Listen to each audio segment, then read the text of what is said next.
Yun lang, okay. Baka mainit yan, anak. Napasok ka dyan. Huwag ka pumunta ron.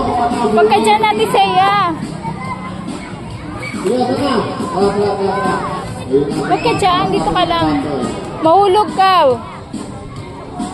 Ate, pichay!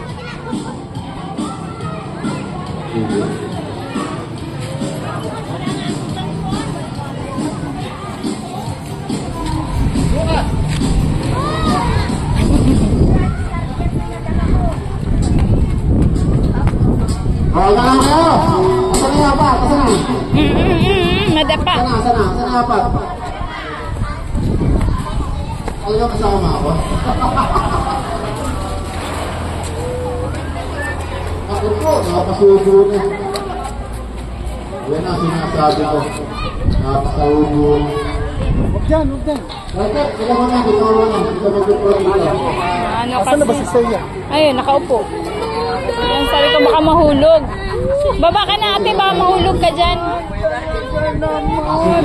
Hirap na ako magbenta. Eh, ako nakapasubo. Ano gagawin? Ba't ang kulit mo kasi? Ba't makulit ka? Eh,